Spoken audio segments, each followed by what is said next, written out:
On Mount Everest, a climber slips into unconsciousness at 28,000 feet. I was on the edge of death. Unable to save him without risking their own lives, his Sherpa guides leave him for dead. But he's still alive. Suddenly, I was in the real world, on this precipice. Now he faces the impossible. To survive a freezing night alone, without shelter or oxygen, on the world's highest mountain. It was so cold. There was a wind swirling around like a hurricane. I thought, well, this is when I'm actually going to die.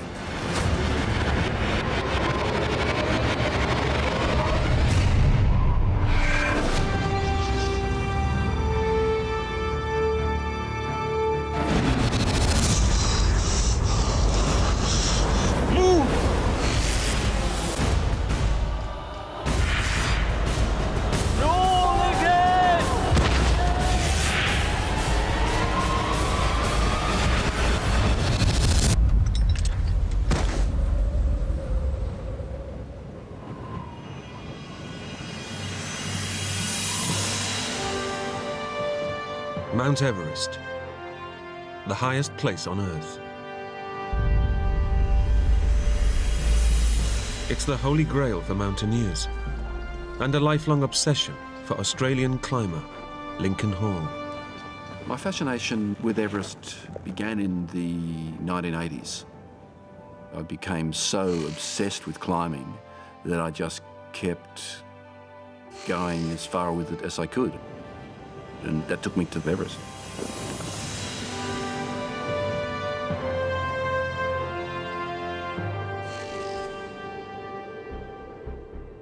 In the early hours of the morning, he's going to make a summit attempt.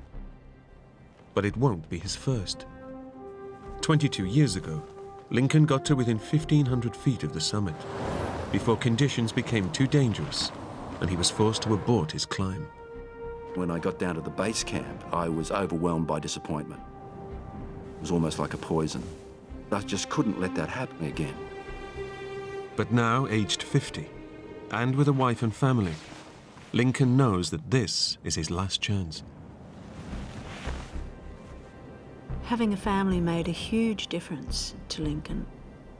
Even though this had been his dream for a couple of decades, not coming back wasn't an option. I just turned 50 and I was nowhere near my strength that I'd had back in my heyday. And I knew that the only way I was going to get through this was through the strength of my mind. Okay, George, let's go, mate. It's close to midnight, and Lincoln prepares to leave the pre-summit camp with his Sherpa guides. In front of them lie 1,800 vertical feet and an arduous 9-hour high-altitude climb. I had a feeling that I was attempting the impossible. And Lincoln knows that this year alone, 10 climbers have died trying to reach the summit.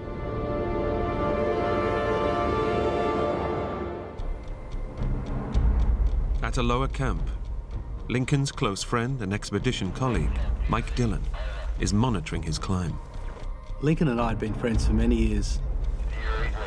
She was one of the best climbers in Australia and a great friend. Lincoln's left camp, Mike. Over. We were expecting to hear, hopefully, good news.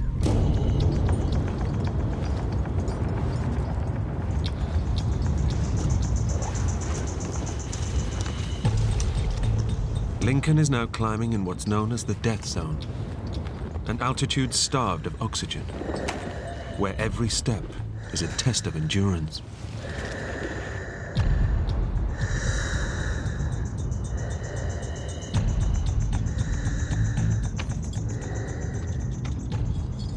Then the ambition starts to come in and the excitement starts to come in and the energy comes in, because this was my big chance.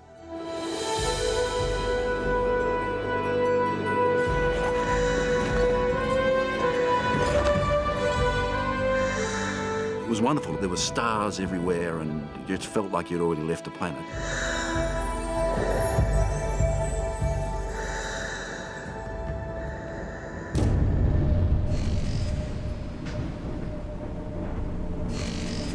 As dawn breaks, he reaches what's known to climbers as the second step.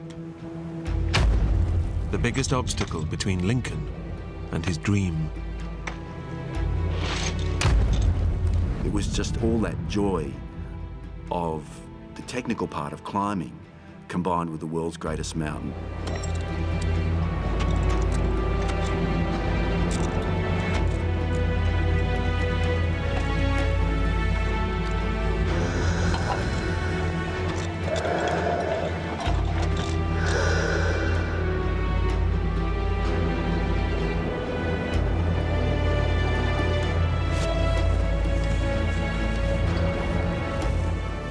And the mountains had started to take shape.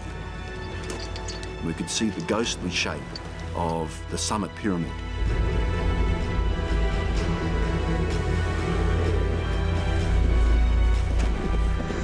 With the summit of Mount Everest within my grasp, the amount of effort I was going to have to put in didn't really matter because I knew I did have that energy within me to get to the summit.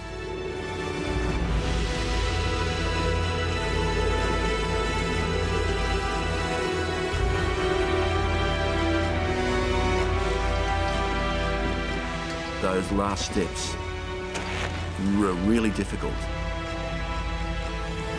but I knew I would get there.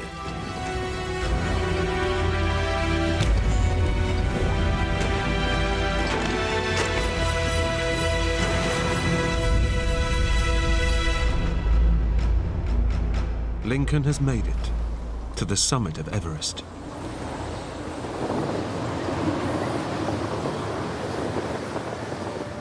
He's on top of the world. I could just feel this glow of excitement and of joy. It was just the most wonderful feeling.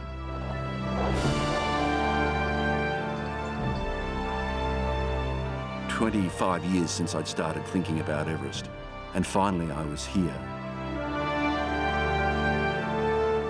And just the immensity of the view, the distance that you could see, the curvature of the earth. It was just beautiful.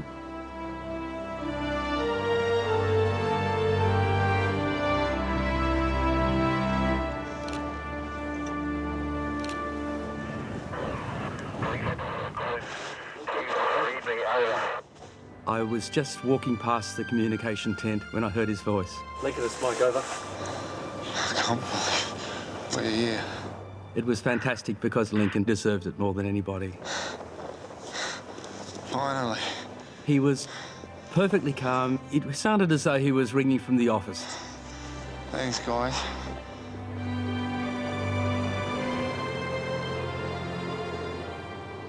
Just remember, though, you're only halfway there, okay? We'll celebrate when you get back, over. Somebody has to remind you that although it's a beautiful view, get down is a crucial thing, and get down quickly. When you get to the summit, you're only halfway there. Reaching the summit isn't being a good mountaineer, it's coming back home every time. Lincoln knows they must descend immediately from the death zone, as no one can survive at this altitude for long.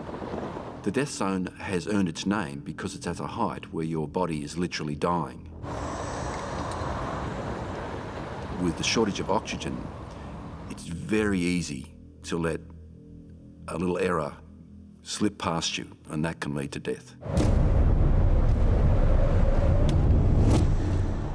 Lincoln and his guides now face a grueling 3-hour descent to get back to the pre-summit camp. That extra energy that you had from achieving your ambition, suddenly you don't have that ambition and you're just filled with tiredness.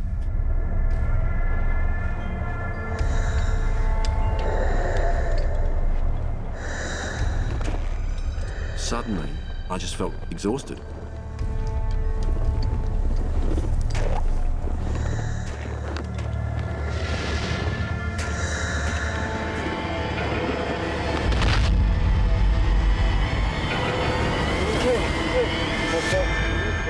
Then I became overwhelmed with lethargy.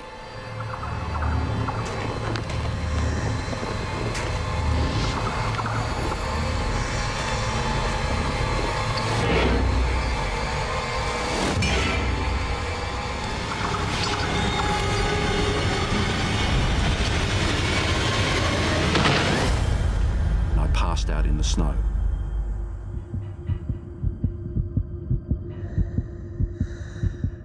Suffering from a severe form of altitude sickness, oxygen starvation is causing blood vessels to leak fluid into Lincoln's brain. I couldn't live in this oxygen-starved environment for very long at all. If he doesn't get up and get down the mountain fast, he'll die.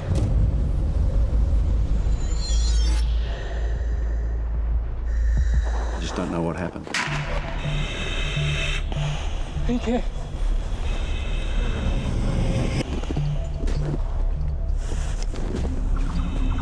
Direct to base camp. Dodger, this is Mike from base camp, over. Lincoln is down.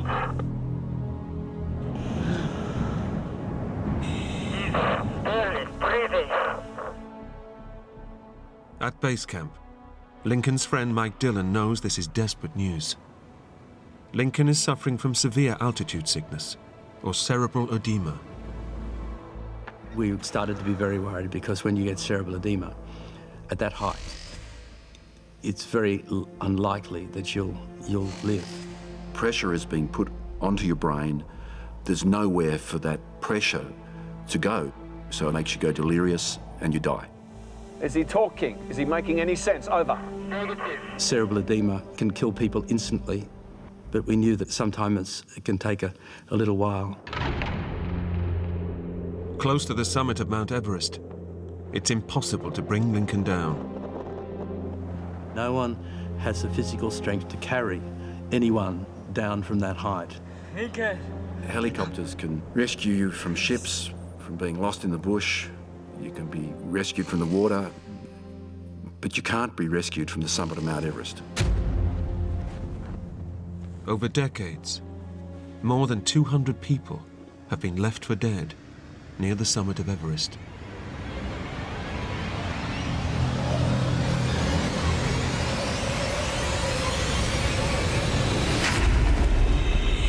Suddenly, I was back Lincoln. in a sort of, I wouldn't say lucid state, Breathe. but I actually realized where I was. I was on Mount Everest.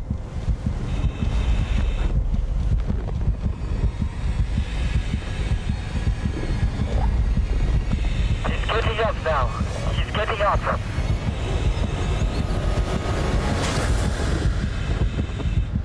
Good work, Dodger.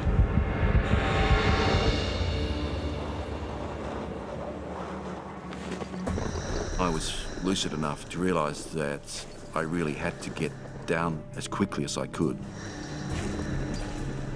But the fluid, causing pressure on his brain, is now leading to a dangerous loss of physical control.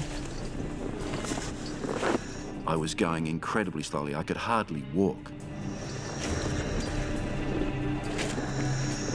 I was just so weak. Everything was difficult. I would tell my legs to move and they wouldn't. And I'd force them to move and I'd take the other leg and do the same thing.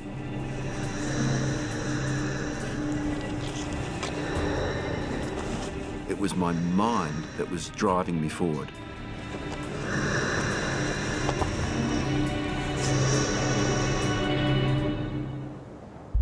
Somehow, Lincoln manages to make it back to the second step. But this means rappelling down a sheer rock face at 28,000 feet above sea level.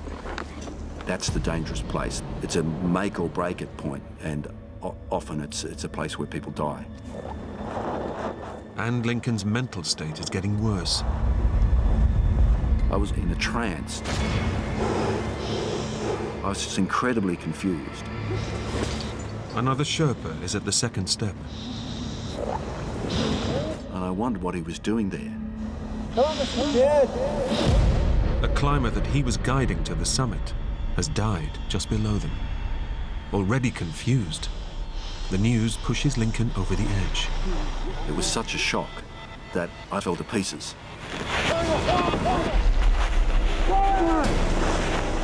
It was me battling the Sherpas. I was really on the very edge. was an 11,000-foot drop. That's where I wanted to jump.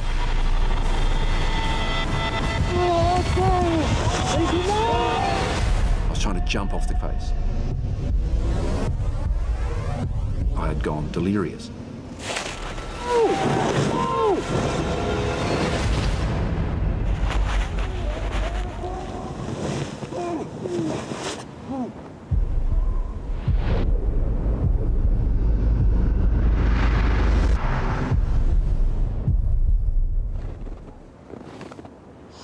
Georgia to base camp.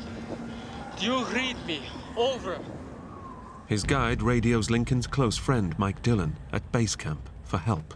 Put the radio to Lincoln's ear. I want to talk to him. Okay, Lincoln, mate, it's Mike.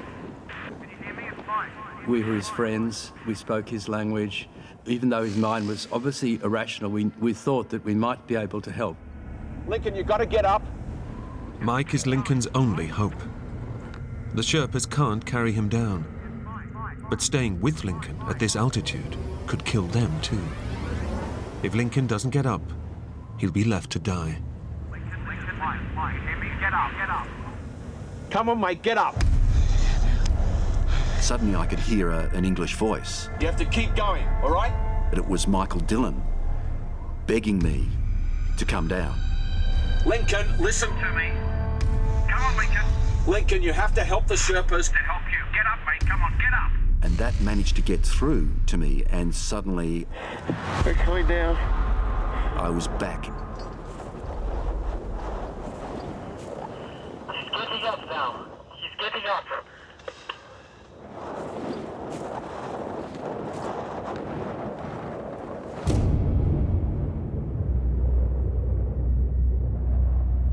But now Lincoln must rappel down the treacherous second step.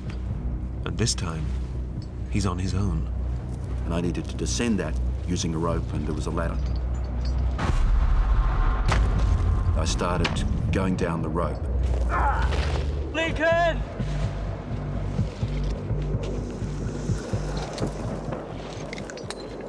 I managed to get halfway down. And then I started hearing voices. And suddenly, I became incredibly frightened.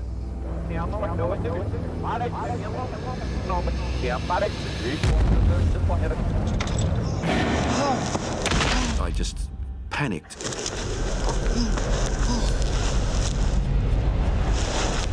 I was just incredibly scared. My immediate thought was that I'm going to die.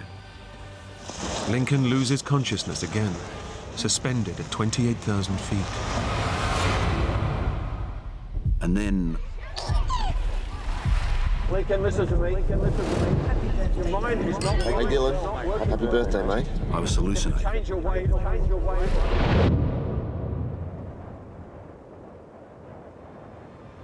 There was sort of a silence.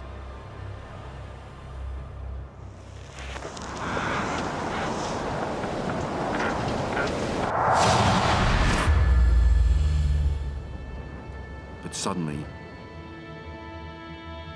everything was wonderful. This amazing view. I forgot about everything else. I just started to feel this joy at this wonderful mountain scene with the warm colours of the late afternoon on the snow.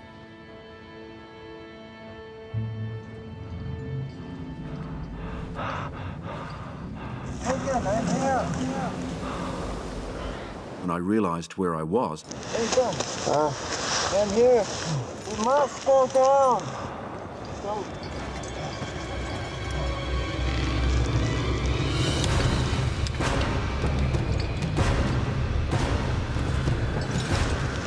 pulsing with adrenaline, I rappelled down.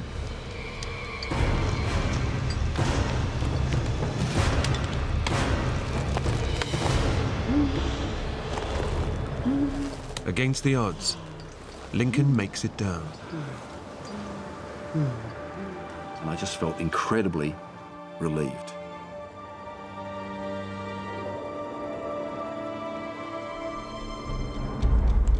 Go!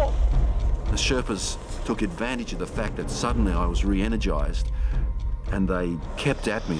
Move! Move! They just kept telling me to keep moving, keep moving, keep moving. But vital time has been lost. And at this altitude, every second counts. We knew that they'd run out of oxygen by now. We knew that meant all the effort of trying to get Lincoln to come down was exhausting everyone. It was probably the key factor that was going to kill Lincoln.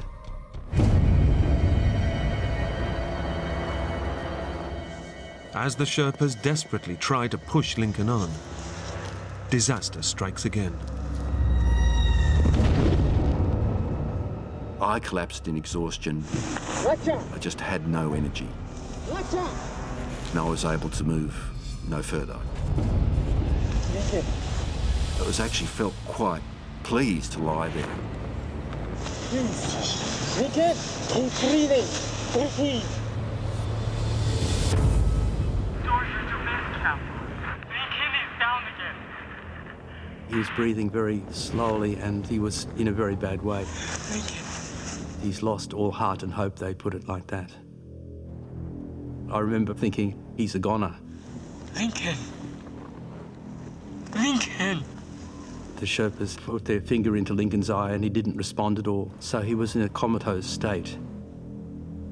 We knew that Lincoln wouldn't live because if you've got cerebral edema, you've been without oxygen and you're that high on Everest, no one has survived. To be realistic, we have like zero chance of getting him down. If the Sherpas stay up there, they could all die. The Sherpas had put in superhuman efforts, but we had to realise that there was some point where someone would have to make the decision that to save their lives, we would have to tell them to leave Lincoln and head down themselves.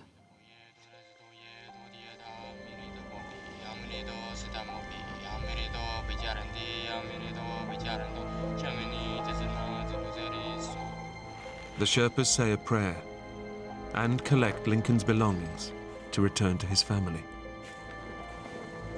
Lincoln Hall is left for dead.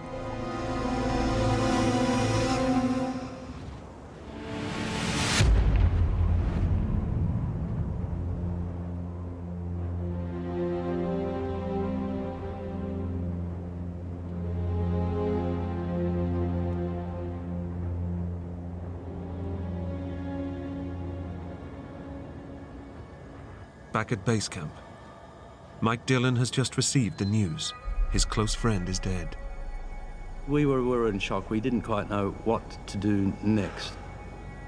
But we did know we had to tell Lincoln's wife, Barbara.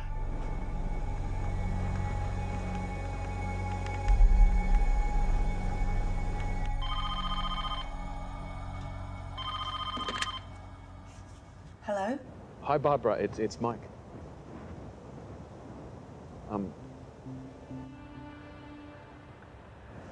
Look, I've got some bad news. Lincoln passed away about 20 minutes ago. I just felt an incredible hollowness, as though really part of me had died as well. Oh, so sorry. I just felt just numb.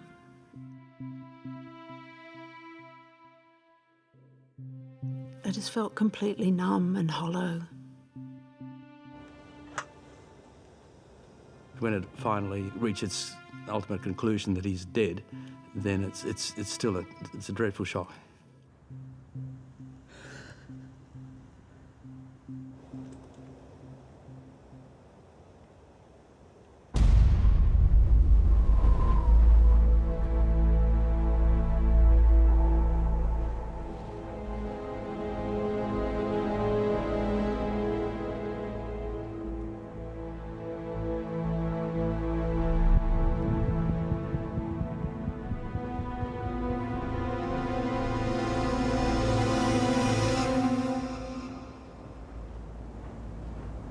3 hours after being left to die,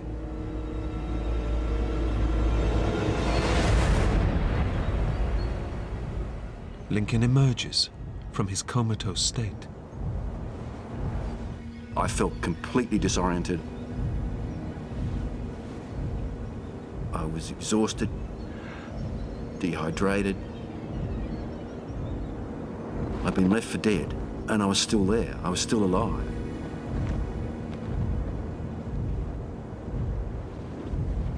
I very carefully looked for my pack, which had some really useful things like a warm thermos and a headlamp and some extra clothing.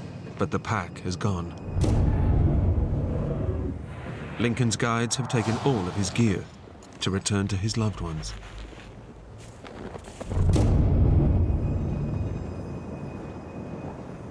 My immediate thought was that I'm going to die. Having been left for dead with no shelter and no oxygen, how could I possibly survive up here?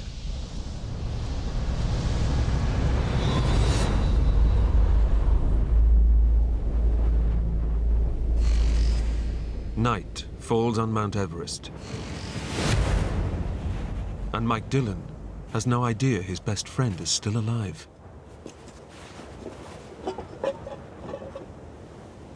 I had to go to Lincoln's tent and pack up all his belongings, report to the authorities that he died.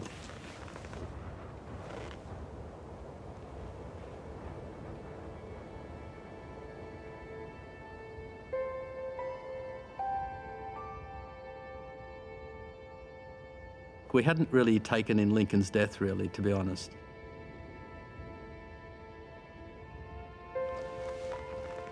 Your brain can't process this kind of information.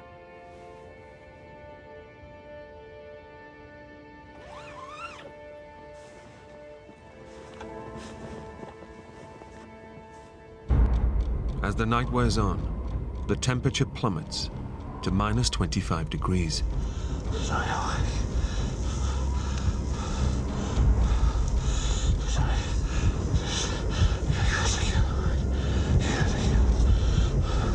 It was so cold.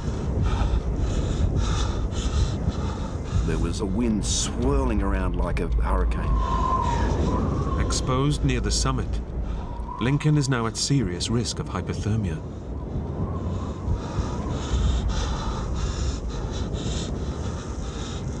If he falls asleep, he will drift back into a coma and quickly freeze to death. Staying alive meant staying awake. I kept telling myself, just stay awake, just stay awake.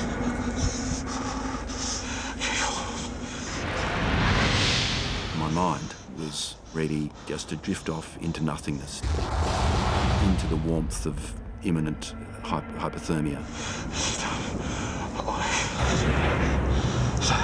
But I just couldn't let that happen. So I rocked my body in a sort of circular motion. As the hours go by and the temperature drops further, Lincoln doubts he'll make it through the night. My family's back home, and there's this aura of death.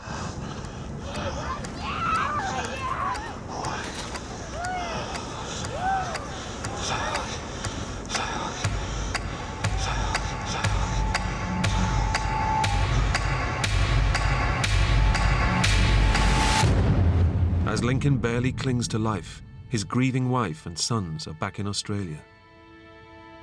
Eventually, I fell asleep, and I had a dream that I could see Lincoln walking towards me very, very clearly. And he was smiling. And it was such a lovely vision. I just woke up full of joy that he was coming back. And then the awful truth hit me. I just felt incredibly cold and numb.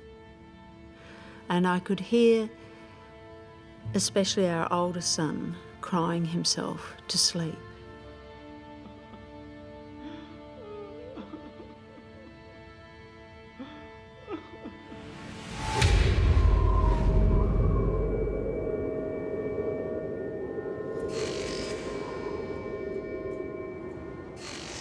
By the early hours, Lincoln is losing the battle to stay alive. I was so cold. I couldn't feel a thing. And then I realised, with horror, what I wasn't feeling.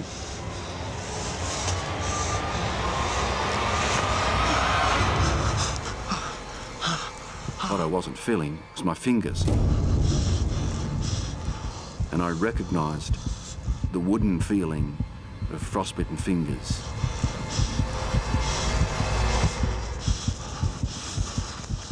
My fingers were frozen solid. But frostbite is not the only sign that hypothermia has now taken a deadly hold. I felt too hot, and I began undressing. Feeling too hot is a symptom of advanced hypothermia and a sign that Lincoln is close to death. It was the beginning of the end.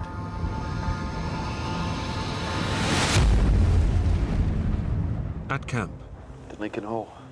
Lincoln's friends pay tribute to him. Lincoln. Hundreds of people have died on Everest, but we thought it was never going to happen to Lincoln.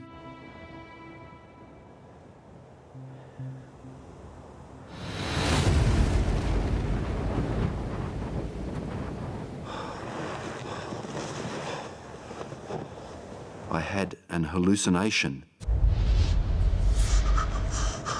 where I was wearing a really warm and comforting cloak. But that cloak was the warmth and the welcoming of my imminent death.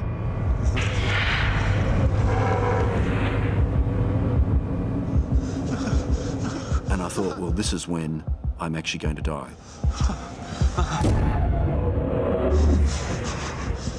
And then I had horrible, horrible recognition of the fact that I would not ever see my family again.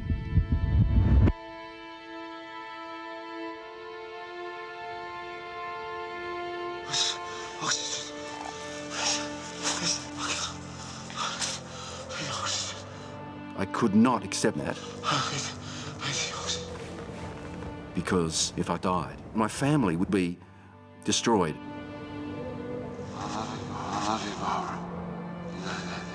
Love was the overriding emotion. Having a great birthday, mate. I couldn't wear the cloak of death. I had to find a way out. I had to come back to my family.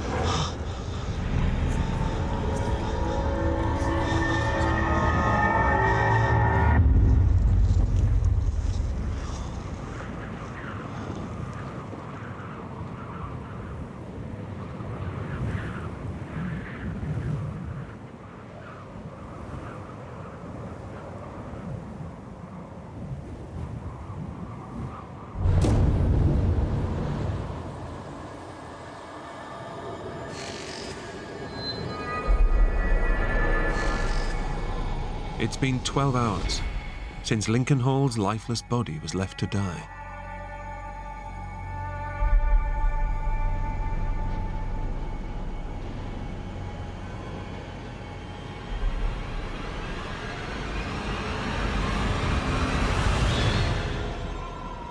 Incredibly, he's still alive. But alone, near the summit of Mount Everest, he's barely clinging on to life.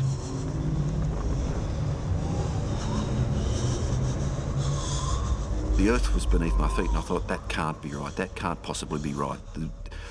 This huge mountain can't be moving. Therefore, I must be on a boat.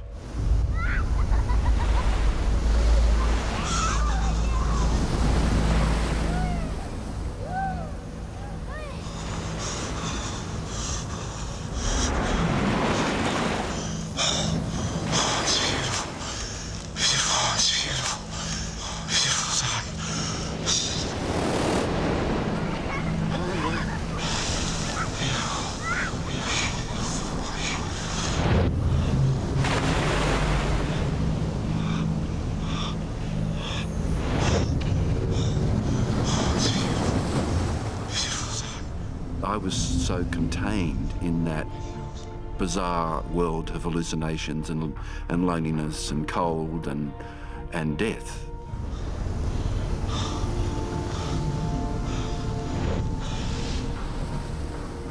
I didn't know where I was.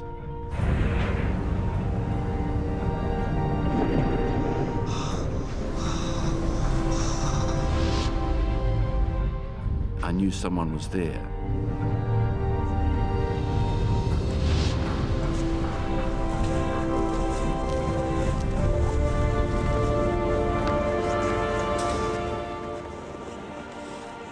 It was all very confusing because I'd been living in a very intense world of being alone and coping with that, and suddenly there were other people who'd come from somewhere. Leading one of the very last climbing parties of the season, Everest guide Dan Mazur has found Lincoln by chance. That was actually the last day that there was anyone else on the mountain. Those 4 final climbers would have been expecting to step over my dead body.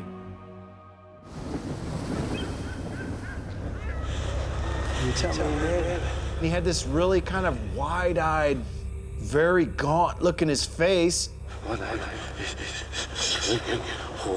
He was not in good shape, you know, and 28,000 feet, you know, the human body is very fragile.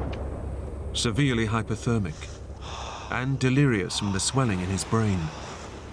It may already be too late to save Lincoln.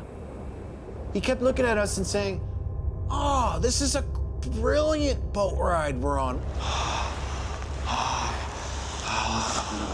What a brilliant weather for a cruise." Just lie down. Lie down.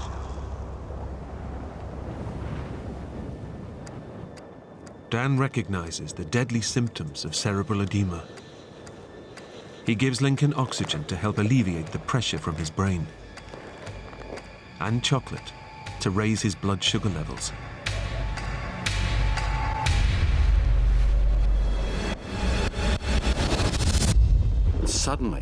Suddenly, I was in the real world.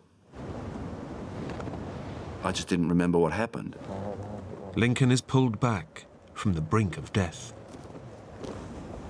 Stand sir. On 7 Summit. Team. Over. This is 7 Summit, Stan. Go ahead, over. We suddenly heard a guide's voice come on the radio. You have somebody called Lincoln Hall with your team. Lincoln died? He died last night. Over. He's alive. You're kidding me. It was pretty amazing. We were still in a state of shock. We hadn't really taken in Lincoln's death, really, to be honest. And now we had this extra news to take in that Lincoln wasn't dead. A team of Sherpas is quickly mobilized to rescue Lincoln. But they are 4 hours away. And Lincoln has already slipped back into a delirious state. You can slip away into unconsciousness and coma and death extremely rapidly up there. I was hallucinating madly. He turns on those trying to save him. He fought us. He took off his oxygen mask, he ripped it off. Something here. I was trying to go back up the mountain. In fact, I was on the edge of death.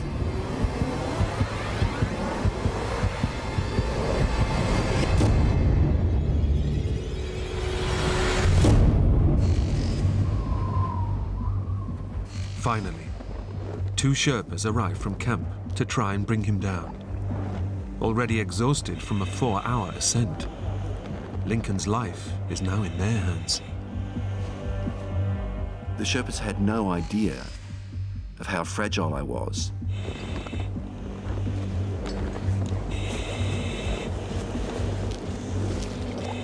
I could only get half a dozen steps.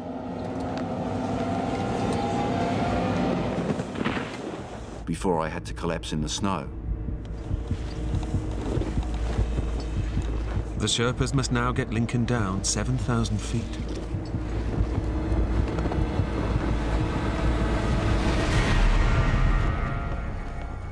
Three hours since the Sherpas reached Lincoln, and Mike Dillon is getting anxious. Lincoln was in a bad way. He was alive, but we didn't quite know whether he was going to ultimately survive.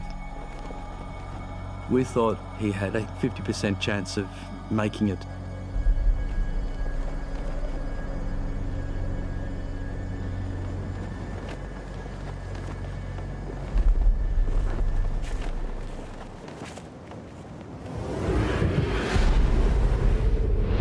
And as another night falls, Lincoln's progress is painfully slow. The Sherpas know that their lives are now on the line. I was saying we have to go more slowly. Move! Go! And they were saying, no, you have to go fast. They push Lincoln hard.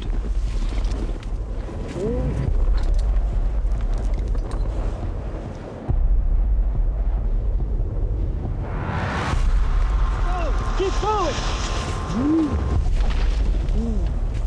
They were prepared to do anything to get me off the mountain. I said go! I could tell from the tone of their voices that they were tired and exhausted and they didn't want to be there. Move!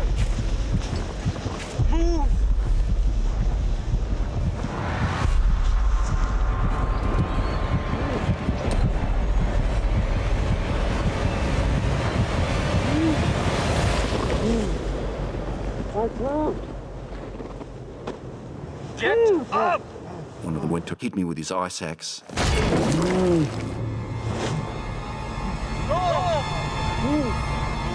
They were prepared to do anything to get me off the mountain.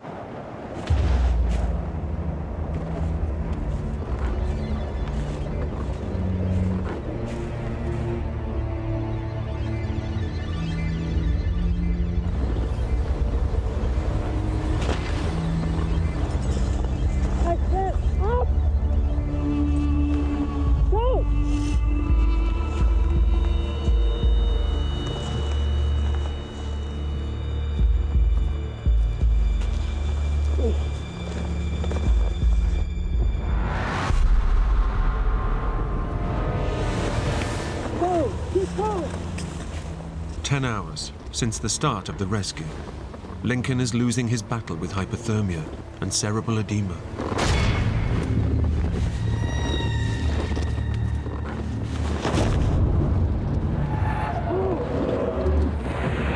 Lincoln finally gives up. I was able to go no further. Leave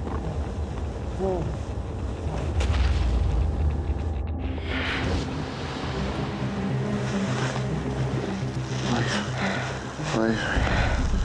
Just leave me.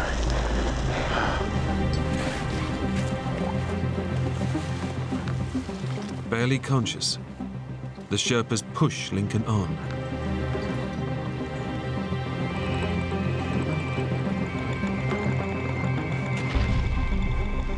And the only thing I could do was just to hold on to my commitment to find a way through this.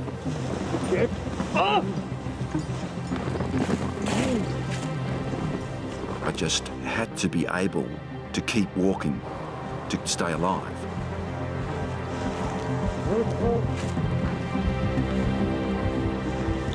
But I was going to do it.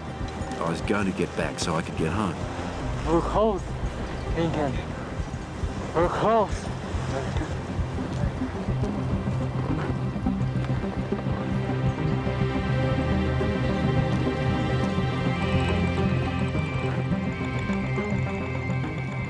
I came around a slight crest in the slope.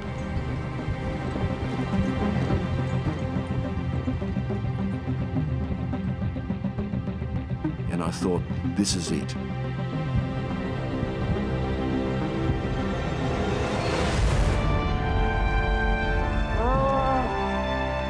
I'm going to survive.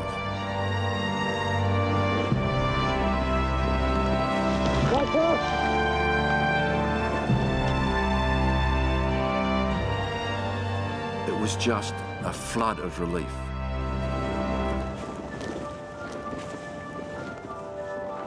But I didn't have any energy left for jubilation.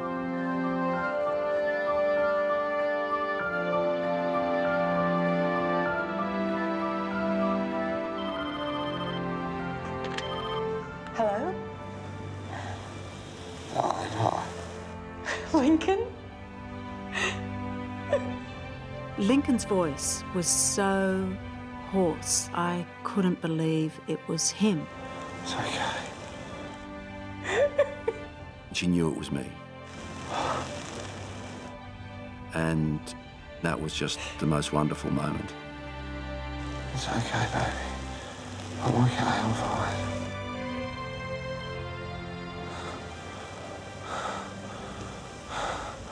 I love you too. I came so close to destroying the family that I loved so much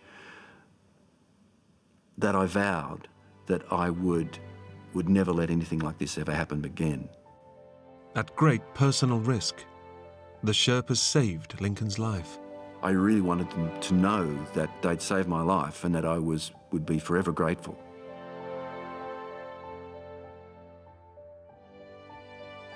Lincoln recovered, but lost the tips of his fingers and a toe to frostbite.